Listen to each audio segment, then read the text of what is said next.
Welcome back, y'all. Welcome back. Hey, D. Hey, C. What's happening? What's happening? All right, we have a few guests in the room, but we can go ahead and start this off. This is C. This is D. And this is Black Meets World. Hey, guys. We have a room full of guests today. We do. Some returning guests. Yeah. Yeah, we can start going counterclockwise. All right. Hey, Ken. How you doing? We got Ken from the Last Call podcast. Hey, what's up, Uh-oh. How y'all doing? 1/3 of the Last Call podcast.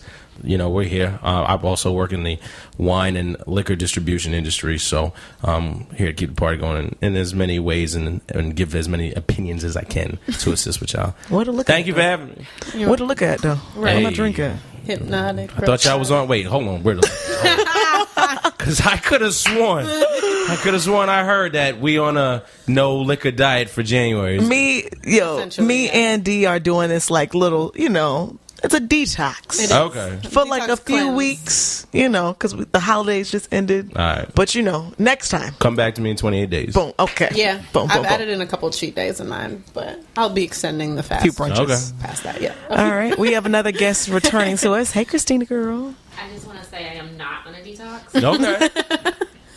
Where's that liquor? We can talk about it. We can have a That conversation. fresh follow-up. All right. We have a few more in the room.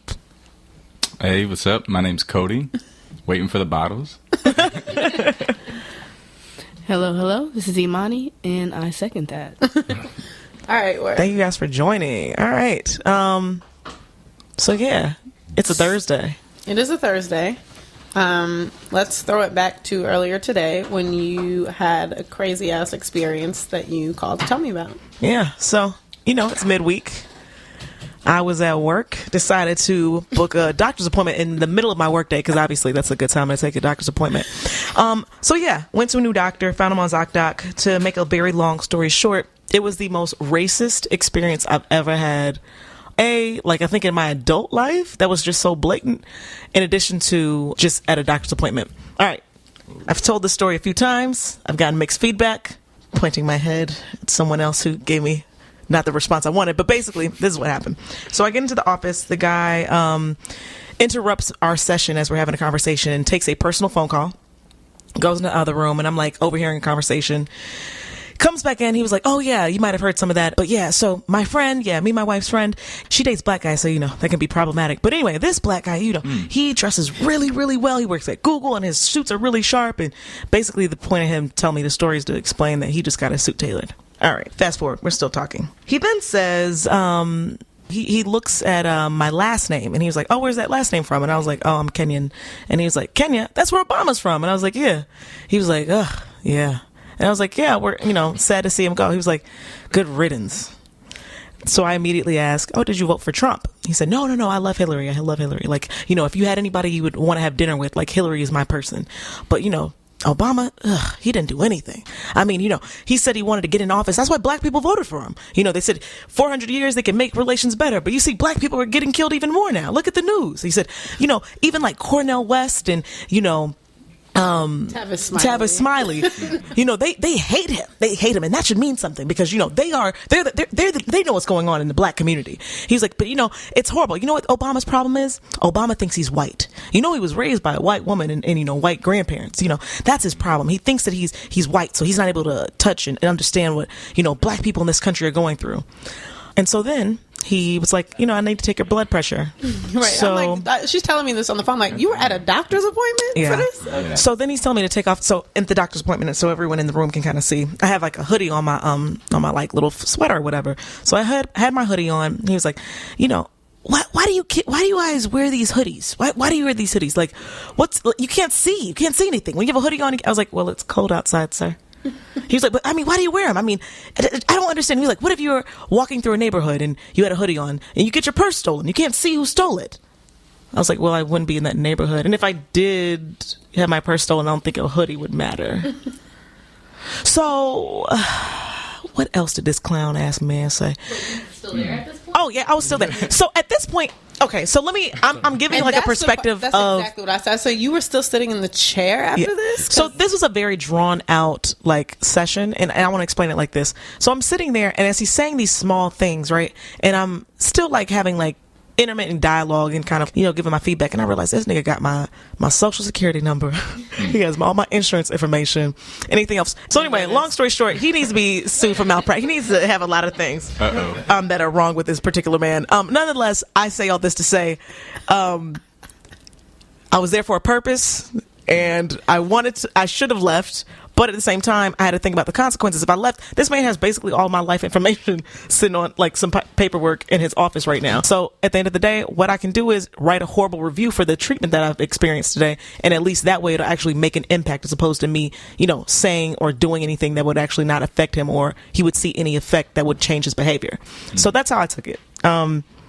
Which is understandable. But nonetheless, it didn't make me feel good. And it was an experience that made me think about something like The 13th, which I think a lot of us have seen maybe on Netflix, and how people of his generation, he said he's been practicing for like over 37 years. How old was he? Right. So, and I want to give a perspective. This, I'm raised in the South, right? This man, from my blind eye would look like he's progressive. He's well dressed. He's an older gentleman, but he's very much in shape. And he was saying his wife is like a trainer or something like that.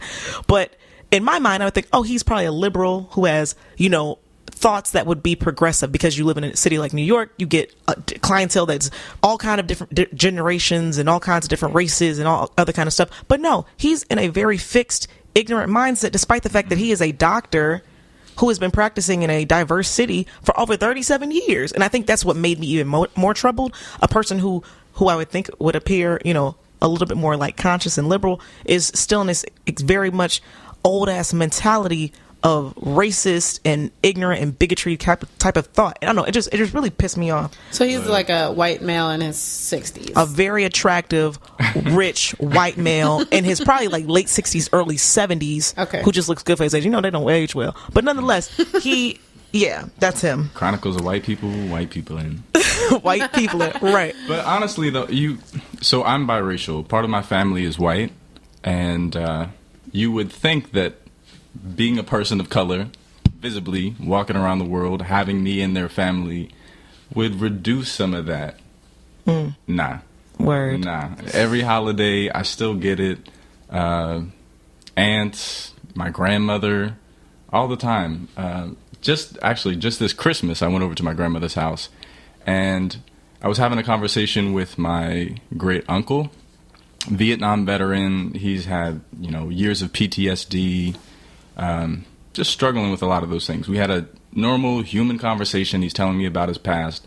As I'm getting ready to leave, his wife pulls me to the side and says, "Hey, do you remember that time when your mother brought you and your brother down to Tennessee?" I was 5, 6 at the time. I said, "No, I don't remember that." She said, "Oh yeah, well, there's that little boy there who said something and your mother really didn't like it," which was code for her saying that this little boy called me and my brother niggers, and my mom didn't know how to respond to it. And which of your parents is white and which of your parents is black? So my mother is white and my father is African American.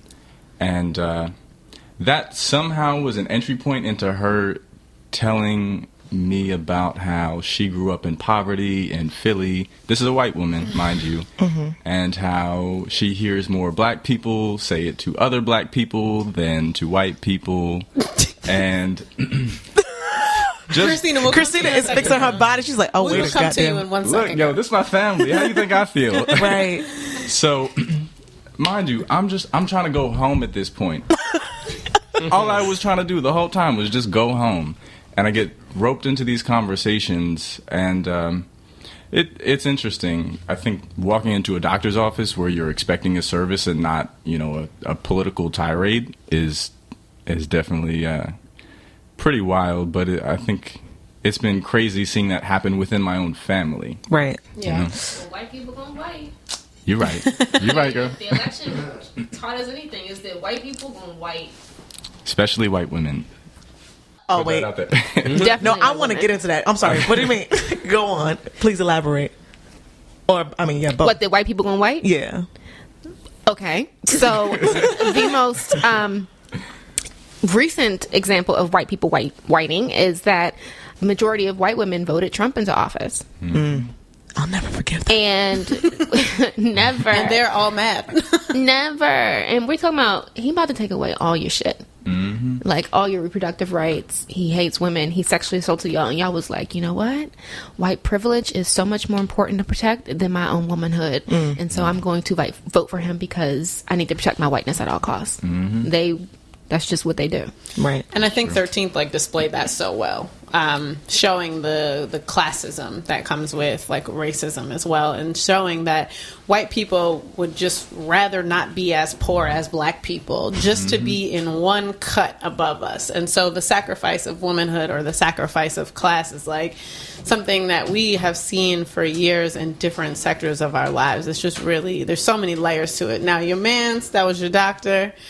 You know, my physician is a white woman, and she tried it. She, like, in the summer, it was election season, she says to me, like, one sentence. She tried to, like, say to me something like, wow, you know, like, Donald Trump is so awful. And I just said to her, I was like, honestly, I don't want to have this conversation because I'm here for one thing. You ain't my and friend. I was just like, you know, this is not the relationship that we have. I don't mean to cut you off. I appreciate you trying to like start this conversation, but like we're not gonna have it. And she was just like, okay, like I understand. I just think that he's, you know, I was like, no, I get it. We just not gonna talk about it. But you know, a lot of that is to make them feel better about themselves. Girl, you better preach. Right. So, like, the day after the election, I went to work, and I got so many hugs from white people. No, I'm serious. Like, they would just come up to you and hug you. First of all, I did not consent to this. But secondly, like, I get it. Like, you probably did vote for Hillary. Like, you probably did.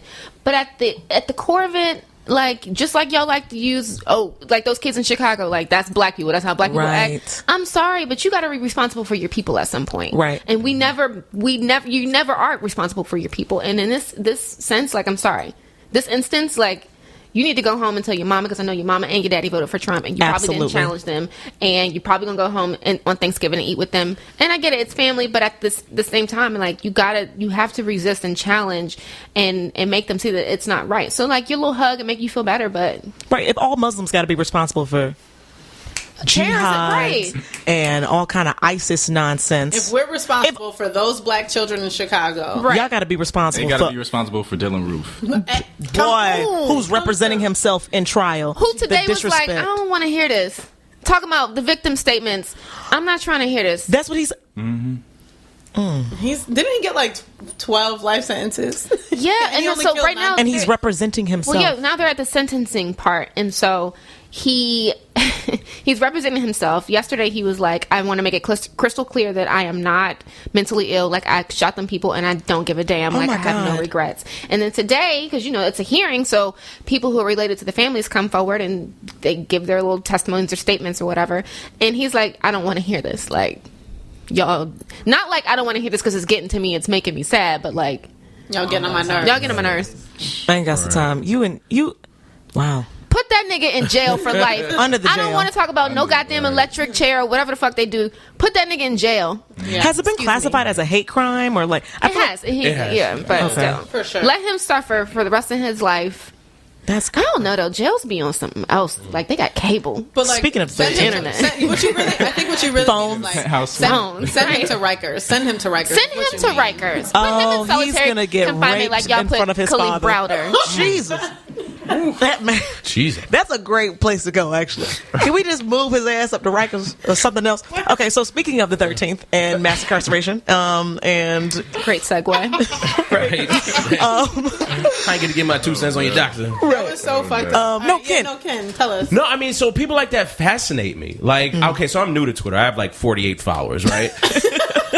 So, but like things like this interest me. Like, I'll find people who, like today, the hashtag for the Chicago incident was literally BLM kidnapping. oh my gosh. 125, 130,000 K. It was number one last night. So, like, I'm going on and finding people That was a who have trending- this, and it's like using Black Lives Matter to blame Black Lives Matter for this incident. And so now I'm curious. So I was like, maybe there's something I'm missing. So I literally watched, gruesome as they are, by the way, like despicable.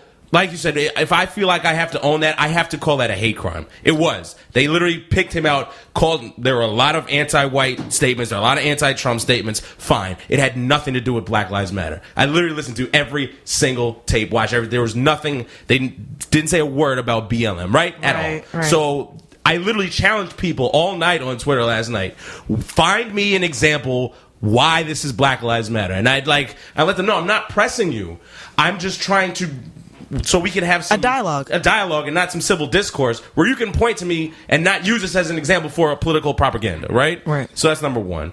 But people like your doctor fascinate me. Like me, I'm an asshole. I'll charge right back at them. Not like disrespectfully, but okay, Obama didn't do anything. Okay, so what did he do? Right. Like I just find it bothers me because it's proven from some of the things that your doctor mentioned.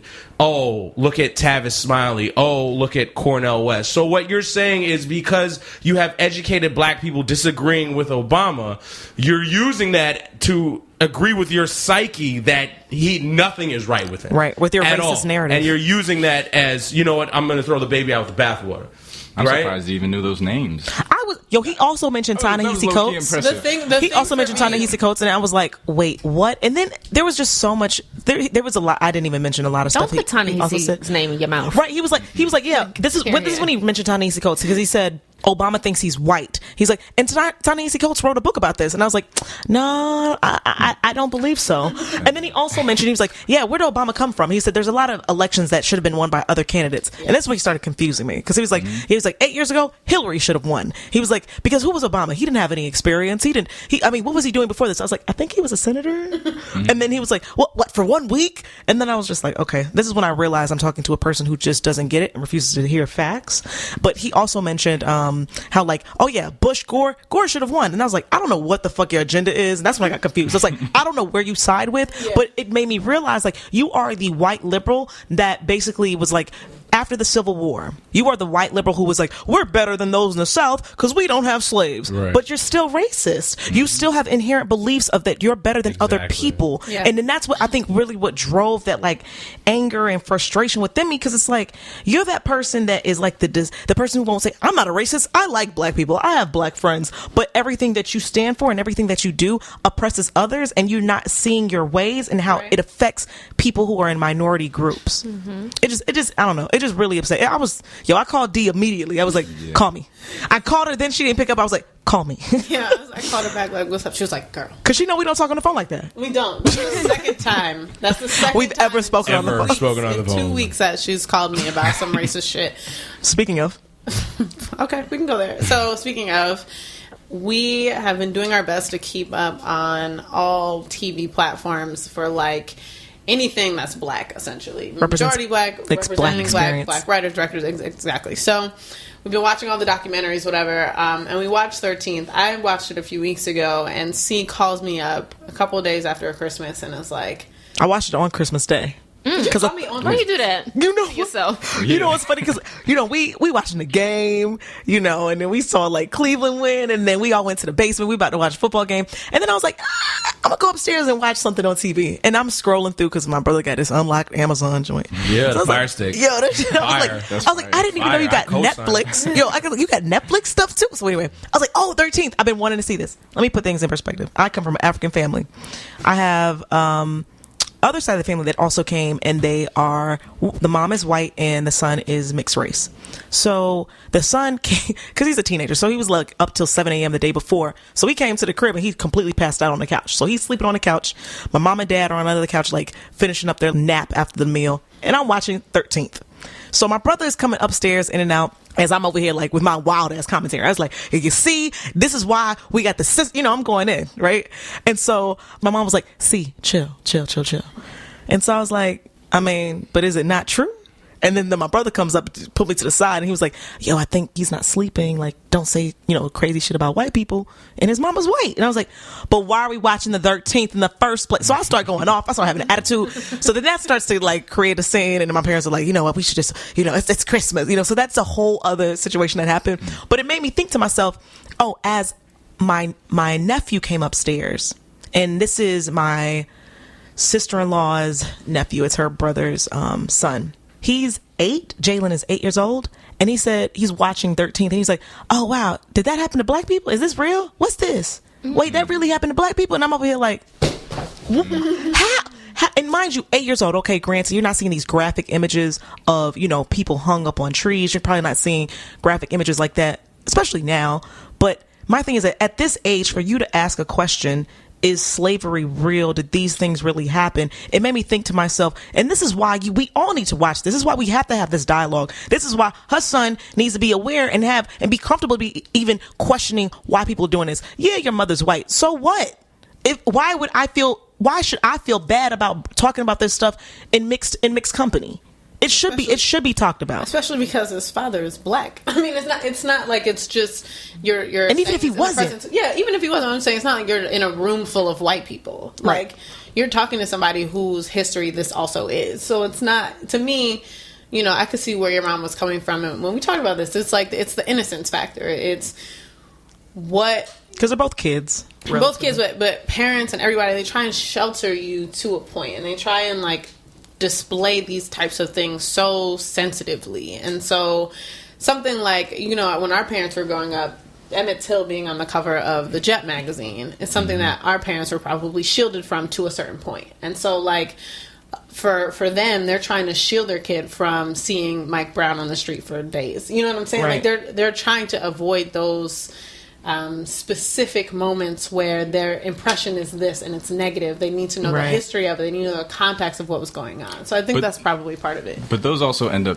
being conversations that have to be had, like within the black community. But within the white community, it's more so, I feel like, a mentality of, we want to protect you emotionally, but we're not looking out for your survival. Black people are having those conversations with their children because it's about survival. You have to know your history, because that history is still the present, and that present can get you killed. You better preach. Okay, now. For white people, it's that history might cause you some emotional trauma, and you might in turn go and try to shoot up a school or shoot up a church filled with some black folks. I think that it's going back to what Chrissy was saying. It's a historical inconvenience for white people to have to confront themselves throughout history, to confront themselves in the present, to see what they've done. You can look at it up to education. What was it, a handful of months back, or maybe last year, there was a case in Texas where they labeled slavery, the importation of Africans to the United States, as immigrants. They tried to label them as immigrants in a history book. I remember that. Yeah, because didn't Bill O'Reilly, Bill O'Reilly was like talking about how slavery was how they were paid treated. internship, essentially. It was insured. Which that's not what it They was had about. food. They had place to stay. Yeah, they could sleep. Couldn't have been better. Had clothes. We were some real hard workers, I'll tell you that much. Right. Not work ethic. Not for all that. So I would agree with you. I think everybody needs to watch 13th. It was a very, very, very impactful. So for those who haven't watched it, Dee, can you give us a synopsis? Oh, sure. So Ava DuVernay created this documentary on Netflix, and it's actually amazing the amount of groups of people that she got to come together, and the different organizations from pretty much all over, at universities to just organizations and corporations.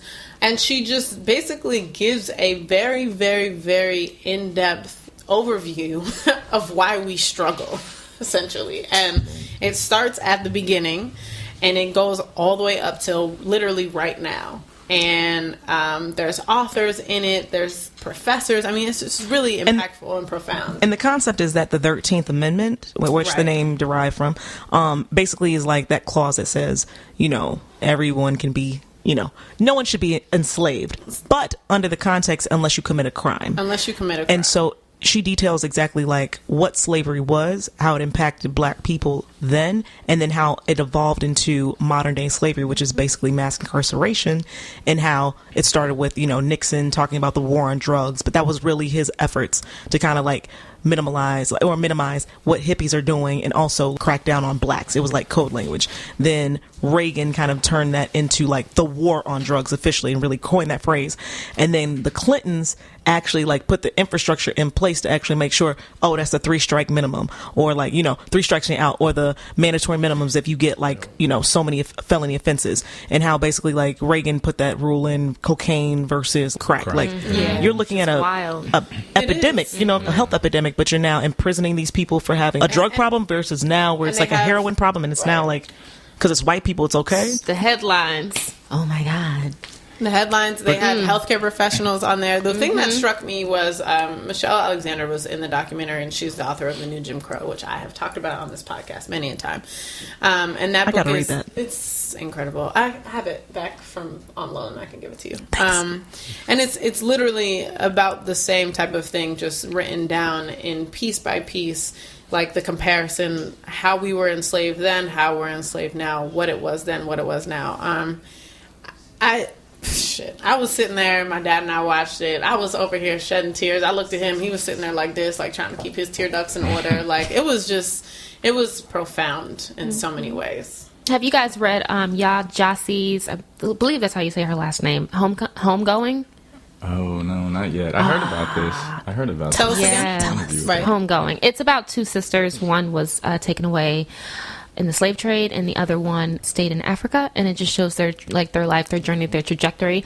But it goes through generations, so their kids, their kids, their kids, their kids. And in one of the chapters, I can't even, should I give it away? I don't know, but it touches on this because there was a young black man, his mother was actually free, but she was stolen, and somebody lied and said she was a runaway slave, so they sold her back to the South.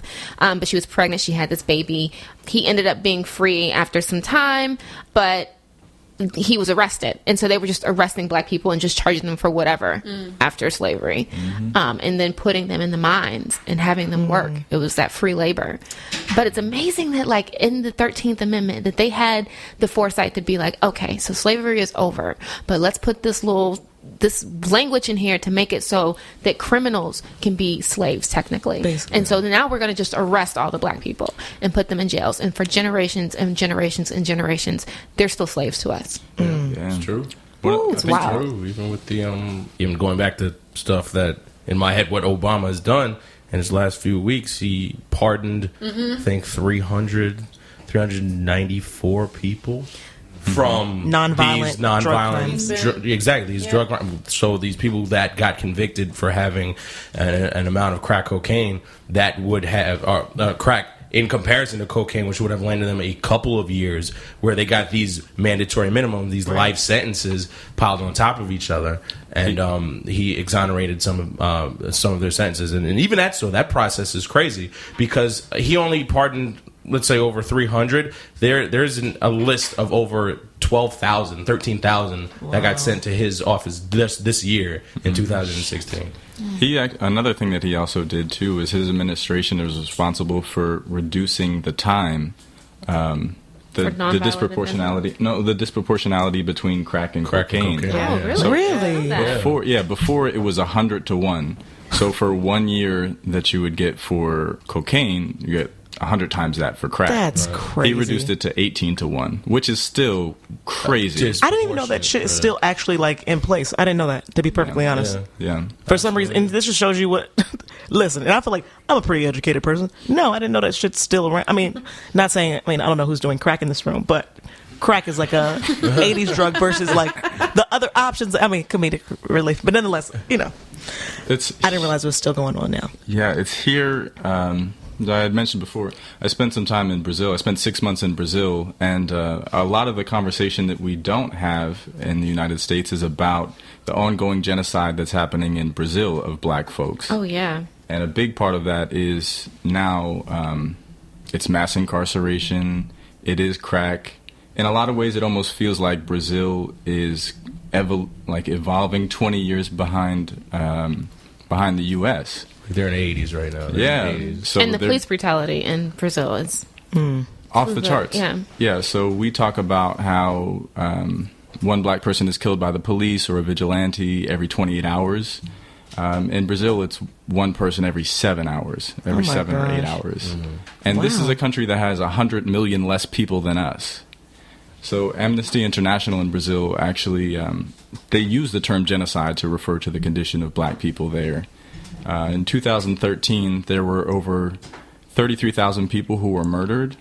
Something like 70% of them were black, and 90% of them were black men between the ages of 18 and 30.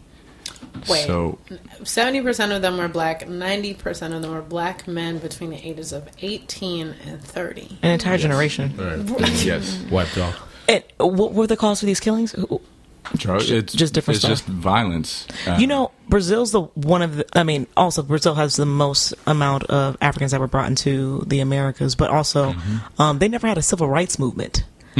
So it was like the government was like, all right, sorry guys, just forget about it, as opposed to having like a Martin Luther King or a Malcolm X. Right.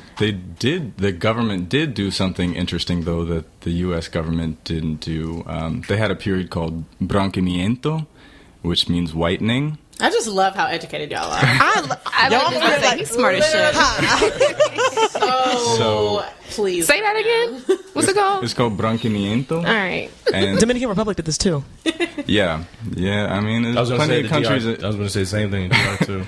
A lot of Latin America. So wait, explain how Brazil's was. In order to combat the presence of Africans that the government originally had brought there but didn't want anymore, they decided to import Europeans so that they would mix with the local population and whiten the population, so that if we can't just kill them all off, we'll try to make them progressively lighter and closer to white. Oh my God. That don't work because black people. Listen. Those genes are strong. Hey, don't they show through? And melon and everything. Dang. Yeah, DR did it with so after the Holocaust they actually gave solace to those who were Nazis to come and seek refuge in the DR. Ain't that so? What? They don't teach that in school. This literally sounds insane. They damn sure don't. Yeah, to whiten up the population. And that's one thing I was noticing about 13th is like how much of this. 1,000 Europeans. That's crazy. Jeez. And I just want to know, like, when did we become aware of these things? Like, we're watching this, we're adults now, we're watching 13th, we're taking the time to figure this shit out. But, like, when did we learn this? When we were in school? Because I don't remember the first time I heard about lynchings. Like, I just don't remember that in my mind. When was the first day I knew that black people were just strung up on trees? Or when I heard the song Strange Fruit that I made reference to slavery versus, just a song of whatever time period. Like, I'm really interested to see how this generation, having grown up kind of differently in the age of just all of this information and access to history, how they like take this and kind of move forward with. I mean, we're definitely making moves, and I want to talk about the march in DC in a couple of weeks. But I just find it really fantastic that like these kids or the generation coming behind us is growing up in an age where they will almost be forced to be woke. Like it won't really have an option. Was different. It was like. And maybe I'm tripping because I was little and I wasn't that aware. But 80s happened, and then we had this awakening, and there was like this renaissance of like black television and movie and music, and it seemed like we were thriving. We good. I mean, this is not to take away like the Amadou and the Rodney King and the everything that happened in the 90s. I'm just saying like it just wasn't at the forefront, and then we come into But this was also prior to the corporatization of media. So in the 90s, around the same time that Rodney King got beat, this was when there started to be a takeover, a corporatized takeover of media. So there was a reduction of black media black-owned media outlets to today where there's next to none, except for independent media. So there are no like large mainstream black media outlets that are at least on the radio that are producing black content, that are giving voice to critical voices of dissent. That was in the 90s, you said. It's in the 90s, but it's still happening today. But what changed, and that's why we're in this liberation movement now, is social media. Changed the game because like to other lanes. That's how Ferguson even happened. That's how Black Lives Matter was created. It was social media. So it's in our face, and we're in this liberation movement.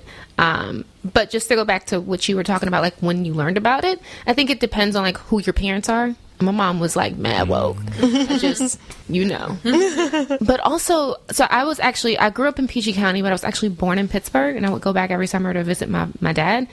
And Pennsylvania is a really racist state. I don't know if people know that. Because when you think about Pennsylvania, I think if people they think like, oh, you from Philly. And it's like, no, I'm from like 7 hours away. Like, No. And, Pittsburgh is a super, super racist, segregated city. Yeah. And every single summer we had an encounter we would go to the park and white people would ride past and tell us they were going to lynch us or tell us to go back to where we came from. What? Yes. Where my grandmother lives, the KKK used to protest openly up until the early 2000s. They're still there. Yeah. Oh, they're there heavy. My brother's still there, so he's my ignorance is I know that exists in the South, but I didn't know that it existed in Pennsylvania. You know what? A lot of these states that you think like a Rhode Island or Pennsylvania, these are really racist places. West Virginia. They're just smaller and a lot less country. They have their pockets of cities where you have urban places where you have mixes of culture. I mean, but these cities are only so big in the pockets of the landscape of the actual state, and you'll have these rural areas where they don't come in contact with people that look like us. So it's just a different culture. Literally, like we were saying earlier, it's like they're stuck in their bubble. So breaching that is hard in itself. I mean, look at New York. Yeah, have you ever gone upstate? Watertown, New York. Syracuse, New York. Anything outside of the city is it's crazy. Alabama. You leave the borough. Those Confederate flags are waving 2 hours north of here. Which blew. That is the. I'm sorry. Aren't we in the Union? Yeah. I'm sorry. Why the fuck you got a Confederate flag in upstate New York? Sorry. They're proud of their history. That's why. Proud of their history. Country music. I'm not saying most white people. I'm not going to say black people. Listen to country. I love country music. Country music. New York is the second place for country music. New York is after what? Tennessee? Nashville, it's gotta be. So Ty was saying New York is the second top place for country music. I'm guessing after Tennessee, Nashville, Memphis, or something. The culture behind country music in itself is.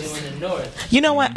I'm not gonna lie to y'all. I tried my best. Country music sounds like oppression. But country music is black music. Like at the end of the Daddy Lessons is black music. That's black, but Daddy Lessons. But yeah, like you think of like Ray Charles. Yes, Ray Charles was like country. Ray Charles was country music. If you ever listen to like Muddy Waters, I was listening to Muddy Waters. The like, roots all are in that soul. stuff. It is. You're and right. so then white people got it, and to be honest, I love me some country. I love me some Dixie Chicks. Really? Now Dixie Chicks is like a little bit more like they're a little top 40. That's But like They're like Taylor Swift. I'll do you one better.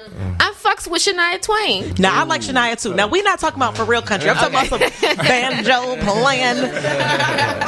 I feel like I'm gonna be looking over my shoulder. Somebody gonna be coming for me type of country. Right, like it's in But no, Deliverance I like those. So Okay. I'll open up my mind and say, all right, I like liberal, popish country music. They like black people, but they really don't. They really don't. Yeah. They got that one black friend, so they can have that excuse. Yeah, like Dixie Chicks. We're cool with Beyonce. What are you talking about? Right. Obviously. So, to get back to, I guess, what we're doing next in terms of this movement, like we're watching all these things and we're trying to participate. Is anyone going to DC for the Women's March on Washington? Gonna be out there. Yeah. Yeah. Is everybody going?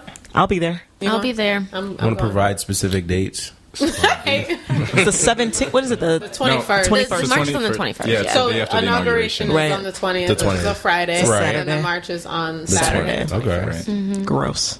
So one thing that I want to talk about this march is we talked about this last year because of the Million Man March, and we had Mike on the podcast, and he was talking about how essentially, like, we get all these people in one place, and then we demonstrate that we're all there, but we don't do things while we're there. He was disappointed in the Million Man March. Yes, very disappointed that we should have been registering people to vote, that we should have been doing healthcare screenings, that we should have been starting organizations, creating networks, doing all these things. And I kind of agree with that. I want to see more than just all of us wearing these pink hats. Have y'all seen they're called pussy hats. It's so weird. Word. They're these pink I haven't like seen cat it. hats. Yeah, they're hilarious. But apparently people are like sewing them so that we can all be wearing them like these pink hats. Oh, pussy Trump. I get it. I don't. You trying to start a hashtag?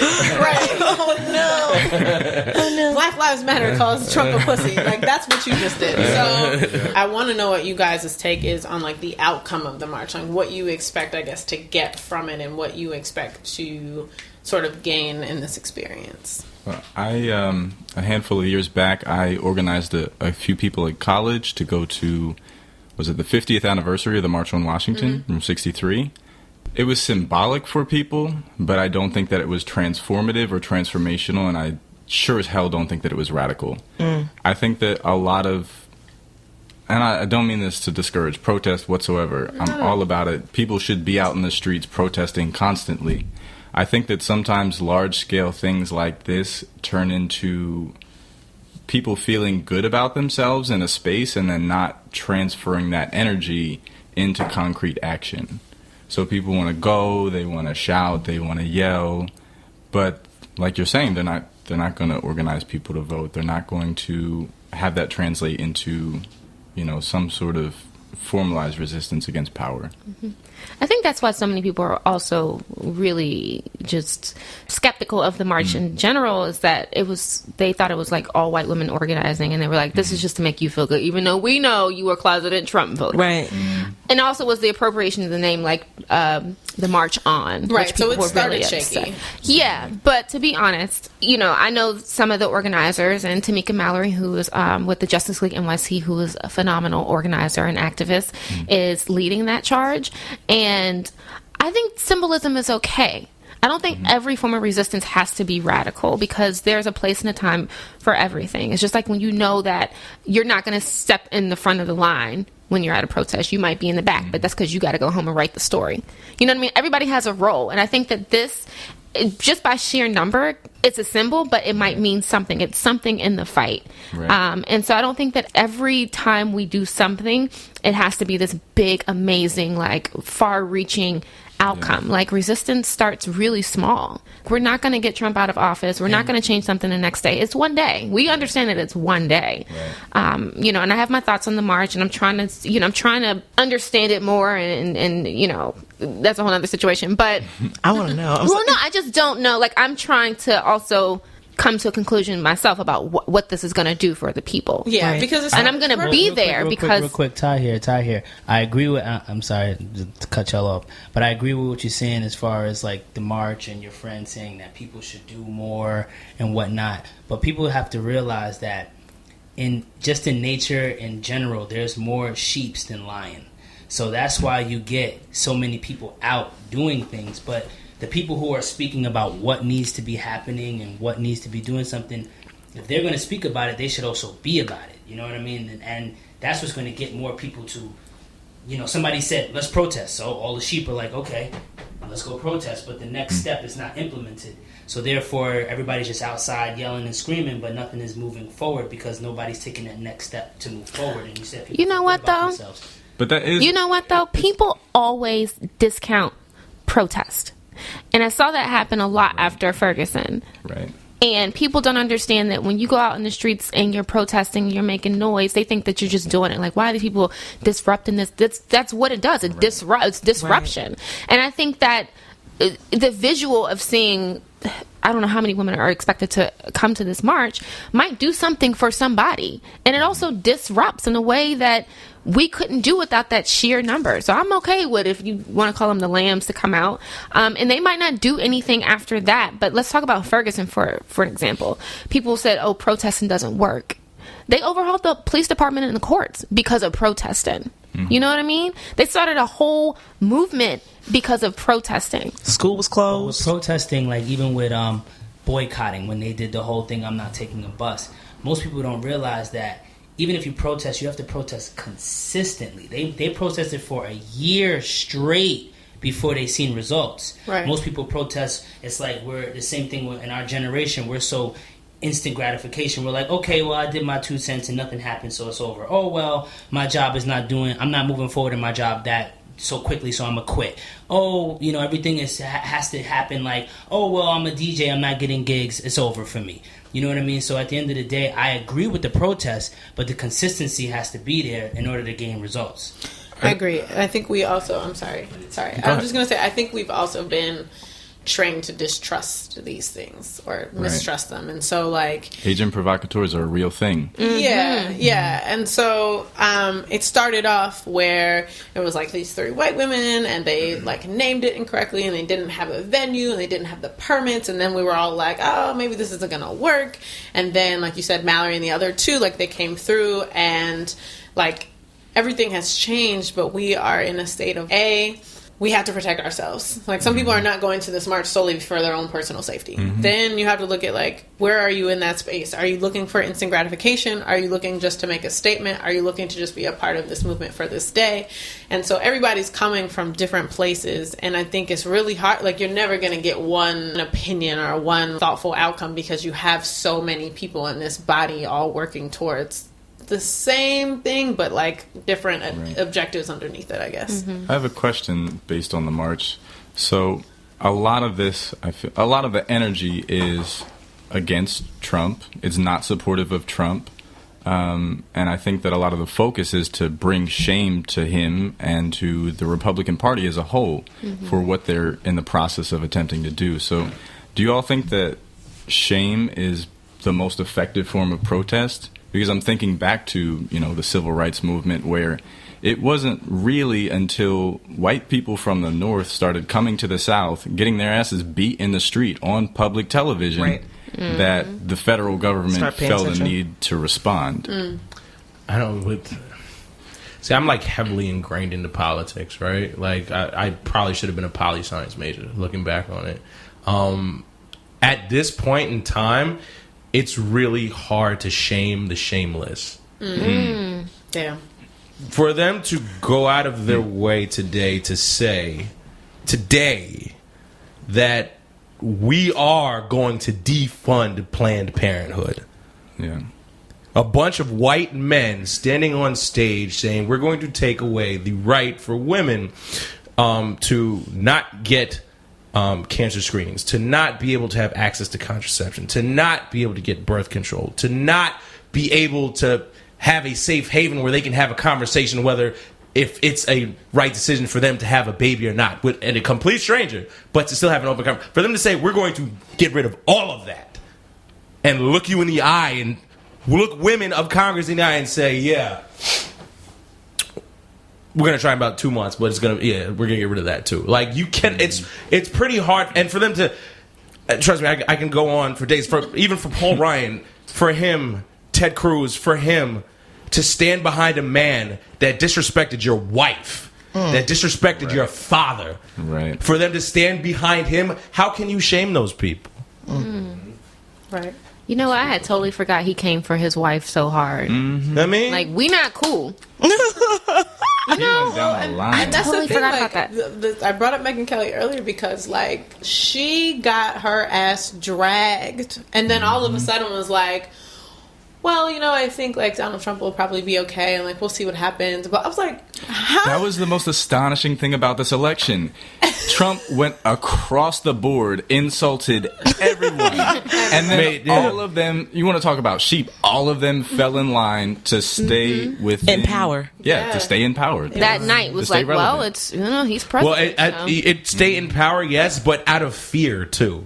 Because now you're looking at a self-proclaimed dictator, right? He is the first Republican president to have control of the House, to have control of the Senate, and will appoint a conservative one, if not 2 or 3 somebody gonna die. Supreme Court justices. He will literally have the fate of America for the next 30 years minimum. Still don't understand why it was a life. And let's not talk about Attorney General. Who, I do think, though, in terms of, like, thinking about protest and rebellion, if there's ever been a moment in history for people to be like, fuck this, we need to get shit done, like, this next 4 years has to be that time. Yeah. It has to be that time. I agree. It'll galvanize people. I hope so. You would think. I mean, hopefully that's what the march is. Right. I mean, what's below this? This is the goddamn bottom. For me, what I'm trying to understand is who the hell is going to this march when the numbers show that y'all white women voted for Trump? Y'all did it. Y'all did it. No, y'all did it. So I'm trying to think, like, if it wasn't y'all, then who was it? Closet, too. Closet. Yeah. They were the ones who was like, I'm voting for Hillary, I'm with her, and then be at the poll booths. I also think, though, that it's this is in some ways like a consequence of white liberalism. So when Trump came about in the first place, how many people said, that shit is absurd. Yeah. That shit is absurd. We are way too progressive as a country to let that happen to us. Right. And so those people didn't show out. I blame media. You know? I blame white women. I blame white women. I will never forgive them. I've said this. I also blame media because I feel like they gave this man a platform to legitimize him and to make him this big, like, reality show. And we were all waiting for the finale. And I feel like that is the concept of what, especially this new generation that was voting. It's like, yeah, you're having people like Tomi Lahren, who... that's a completely different subject. But she literally is this young, white, privileged South Dakotan conservative who says the most arbitrary, factless, like nonsense, and she has a huge following, right? She has a following of those alt-right groups. She's in terms of like what, you know, air quotes, beauty standards are. She's blonde, she's young, and she's white. And anybody who's over the age of 60, who's probably male, who still has these beliefs, you know, Obama is a monkey, or Obama is doing this and he's ruined America, like Dr. Day fucking said, you know. They're listening to her like, yeah, she has the right voice. She's saying the right things. Can I say something about this? Yeah, go for it. Trevor Are Noah. you gonna? Trevor Noah. Trevor Noah embarrassed the shit out of Got her. that ass. But I disagree. Yeah, I'm on her page. He did not take her to task. He doesn't need to be giving her a platform. She doesn't need a fucking platform because she has one already. Yeah. I thought and that then too. Afterwards, his response is having these basic ass conversations about defining what racism is. It's 2017. He pissed me off with that. I go back and forth on him. We don't need to do that. I'm not here for Trevor. I need Go you to on. Elaborate, girlfriend. like, sir, you grew up in South Africa apartheid. I'm gonna need you not to come to America and be like, you know, we just gotta listen to the racists. We gotta listen to the racists because if we don't listen to the racists, then we're never gonna get anywhere. Like, what kind of challenging? What? Right. Sending her cupcakes and shit. You had her on your show. And That to me, everybody the next day was like, oh, he dragged her. He did not drag her. These were not hard questions. They were not, he wasn't taking her to task. It was. Well, yeah, he would have probably. I don't know. He white too, but I don't know. you know, I think Okay, let me rephrase what I said. I think that he made her look like an idiot. Okay, Right. Yeah, he made her look like an idiot, He but made her look like a complete dumbass. But guess and what I the rest of enjoyed it. America did? America didn't say, damn, like, I Googled never her. thought about that. Right, They exactly. said, ha ha ha, that was funny. It actually kind of caters to her base a little bit. I think a lot of these Okay. things, like, they re-entrench people in their positions. Right. That's what happened Exactly. with Trump and Hillary. People were like, both of these people are pieces of shit. Right.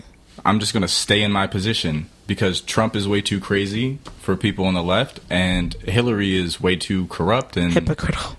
Sorry. People, too much of a right. woman Right. for a lot of people on the Facts. right. There was Facts. so much sexism in that. Facts. Honestly, It wasn't even like, oh my God. Yeah. This is giving me like real anxiety thinking about It's taking you back. It's taking me back. And What were your thoughts after the election?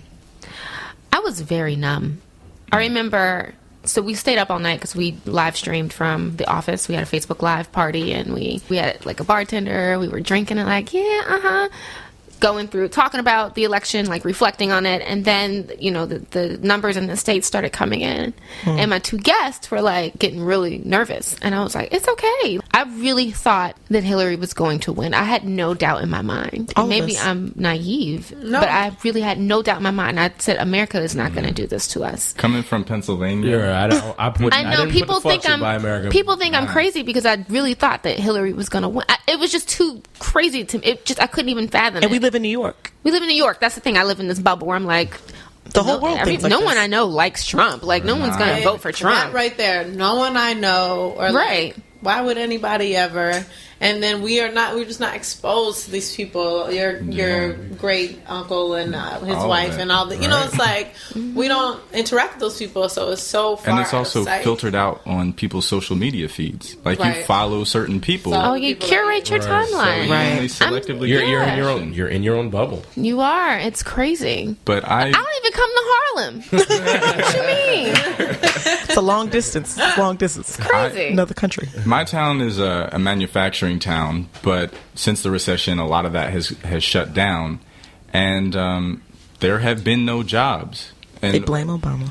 I not even just blaming Obama, but I think people really overestimate two things. One is the fact that Trump was specifically talking about that. He was specifically talking about manufacturing jobs that had been ripped out of the country Right. as a result of trade policies.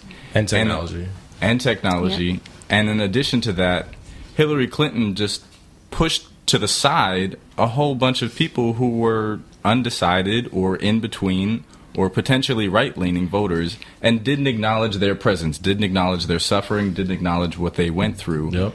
And just like white liberals leaned forward and thought our progressivism is going to push us forward. Yep. No, And she also wasted too much time on the black vote. I think she wasted. Granted, we took Too her much to hot task sauce in from the the from the top, from the start of her campaign. Like, you need to say Black Lives Matter, and you could see the progression. And she was like, no to Black Lives Matter. She had the Mothers of the Movement on the stage at the DNC. Right. But I think that she could have done that and more, but she spent too much time worrying about getting that black vote when 94% of black women voted for her. Like, you already had that in the bag. Like, to be honest, I appreciate that people organized to get her to say, okay, we're going to work on criminal justice reform. Black lives do matter.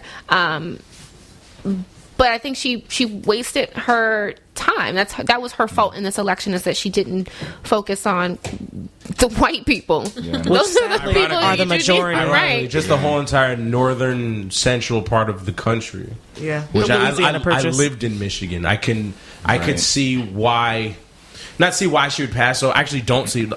Put it this way: I blamed her. I blame them like you. I blame the media. I blame the media for giving Trump the platform. But I also understand because the media has become more corporate, and now it's all about ratings. What way can you get ratings? Play a Trump soundbite. Right. People are going to listen to it. What's Right. next? What's next? I get it. But I also blamed her the most because she literally ignored the entire northern Rust Belt. Michigan, Wisconsin, Pennsylvania, Ohio. Those That's are- where she lost the election at. And Those those are are also- Trump.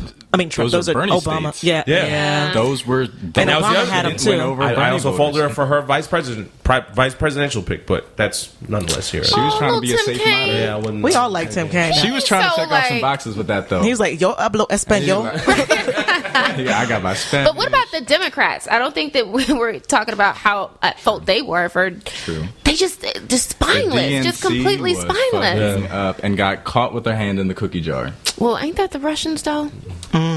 It doesn't I matter. mean, it's them. It's all right. Like, we can't say. It's out there. It is out You know? there. It is out there. But how about this? And maybe like I thought I was like into politics. I thought I was the girl. I've been an editor in politics. I'm all about the news. And I'm still not understanding how we could have hearings and the CIA can confirm that Russia hacked the election and Donald Trump is still going to be sworn in as president on January 20th. I feel really silly for even saying this or asking that question, but I'm trying to understand how that's able to happen. I'm so glad you brought that up because I was going to ask, and I was like, maybe I just need to freshen up on my life. Yeah, I thought I missed something. Because like, how is this in mainstream So, media? with the Russian, we'll say the Russian The hack. hacking, right? So they had access to both the RNC and the DNC emails, right? The whole entire shit. They released the DNC. They did not release the RNC. So they were Trump being. loves them. So not only did they hack our election process, but they were selective with who they wanted to release the info for. Right. So that's where the alleged hacking is. So they didn't, in effect, They didn't change the Right, they didn't election. change any votes. They manipulated. But they manipulated. They made sure to release certain information a week before the election to make those swing vote people that were on the fence in the northern belt. Oh shit! You know what? Hillary is corrupt. So is all the DNC. Fuck it, Trump. I know what worse can I get myself into. That's not considered illegal. Trump's gonna tell me. I was about to say the what it same is. thing. How are we America, Like, and how then does that and you not- allow a communist country that apparently? What's worse is having the incoming president have the information from the CIA And dismiss it. and just completely dismiss it and say, "Nah, that's bullshit. Don't worry, I got this." Nah, Good job, I believe Putin. it. Nah, Julian Assange and After every security Putin, committee. they wouldn't do that. That's not in their nature. Come on, my boys, we go horseback riding together. You know, I saw some evidence. They were trying to make a comparison between Nixon's crazy ass Right. and how he basically prevented peaceful conversations between the United States and Vietnam, and how he discredited what the CIA was giving him, the intel he was getting, and how basically he refused to read documents that the CIA created on this is how we can repair relations. This is how we can like get out of this fake war that we've basically created. And he refused to read it. And it's basically tying into the fact that you have a president-elect who discredits publicly the CIA, discredits the institution of democracy and the fact that the election is rigged if I lose, and how there can be so many detrimental effects that will happen afterwards. And it just made me think to myself, I was like, history repeats itself. You had people it's always who bound were, to if you don't learn. right. It's, I don't know. I realize like sometimes ignorance is bliss, because when I don't think about it, this was a good day today. Well, But then when I think about goes the back fact to our that this favorite nigga quote. Trump is our president, our favorite quote: "To This be black nigga and Trump. conscious in this country is to be in a constant state of rage." Thank you. say that again, D. Basically, to be woke is to be mad as hell all the time. As a black person in the diaspora. And I agree with you. Some days when I go through the day and I've binge watched some dumbass, Netflix show and just like had a good day at work, and I come home and I make dinner, I'm like, oh, it was a good day. And then I turn on the TV, I'm like, damn, here we are. It was great dialogue, man. Yeah, y'all are so damn smart. I feel so good to be in this company. Like, It was great. I'm really happy that you stayed. I'm happy you participated. Yes. Good people. This one. you need to write a book. And I need to hear more from you because you just passionate over there. That's right. And got the bottles too. So, Yeah, try We're gonna have y'all back on. Be glad In I 2 ain't opened weeks, them right? up. I would have went through the roof. We'd have Just gotten make some sure ratings. the whiskey is here. Next time, I got you. I was told everybody was on a dry spell, so I was like, all right, I'll be on a dry spell for the night too. Wait, what does everybody drink? I like whiskey too, baby I girl. drink everything. Okay. Hello. Yeah, I mean, I'm like, I feel a little I drank whiskey some ginger. Macallan, some I Glenlivet essentially myself. I'm a drink Macallan Glenlivet 12 type person. Okay. All right. Oh, Wait a look at minute. Wait a fancy. goddamn. Sticking the pinkies out. Only when I lift my glass up. I'll bring some copper mugs to make some Moscow mules. Hey. I've never had a Moscow Mule. Girl. What? And get some fresh ginger. Need to get on that train. That's like vodka though, right? Mm-hmm. I ain't fucking with vodka. You can do, no, so you can There's do, a Kentucky mule too. Yeah, yeah, Kentucky mule. Oh, Oh, you better okay. know the exact name, yes. That's whiskey? Yeah. Yeah. Because So vodka gin it is smells like a freshman year of Moscow. college, and it just makes me Right. sick. Gin Wait, is- what makes you sick? The smell of vodka. Oh, girl, I'm not that way with tequila. I'm that Yeah. way with gin. I I can't do that. Gin. I like some gin. I'm a gin kind I of like girl. gin. Gin will Me make you too. sick. Same That like But just a juniper little smell? bit. I don't I like drink gin in gin. public anymore. Wait a minute. Yeah, and I stopped drinking vodka. So, anyway, Dark spirits. Would it sound right? Right. Melanin in your drink. Melanin in your drink. That was good, D. Pat yourself on the That's a back. nice song. Better make me some t-shirts. Shoot. It'll be Black Meets World. Melanin in your drink. I like Right. that. I like that. All right. Well, perfect. Y'all have been amazing. Thank We'll you, have guys. all back so we can drink. Appreciate y'all. Does anybody? So, Ken, go ahead. Why don't you plug the podcast? Plug your podcast. Yeah, 1/3 of Last Call podcast. But should I plug I'll plug my IG too. My IG is Ken Plush, KenPlush. You can find me there. Last Call podcast. We out here though. He's on Snapchat too, Oh yeah, same exploring Queens and other parts of the Northeast. That's right. shady. Rep I the love Queen. it. No, listen, he's a cool Snapchat. Listen, every time you fly out of this country, where you fly out of? Oh, all right, that's right. Keep going. Whatever. Bang bang. Chrissy. You can follow me at Chrissy Cole, and please check out the content on essence.com. We'd love to see you there. Woo, woo. Word. Hey, you can find me on Facebook, on Instagram, Codey Young, CODEY. It's been real. You can find Oh, right, us. Black Meets World on Twitter at Black Meets World, on Instagram Black_Meets_World, or On Facebook at Black Meets World. You can also send us an email at blackmeetsworld@gmail.com or info@blackmeetsworld.com. let us know what y'all want to hear. We're going to have some Black History episodes coming up soon. Word. So we've got some dope guests in a couple weeks, and then we're going to do a Black History Month series similar to how we had last year. We're going to have Each week. we're going to have a different episode talking about some things. So let us know what you guys want to hear. We'll be sure to follow up on that. It's been real. Thank you, guys. Thanks for Appreciate listening. y'all. All right. Peace. Bye.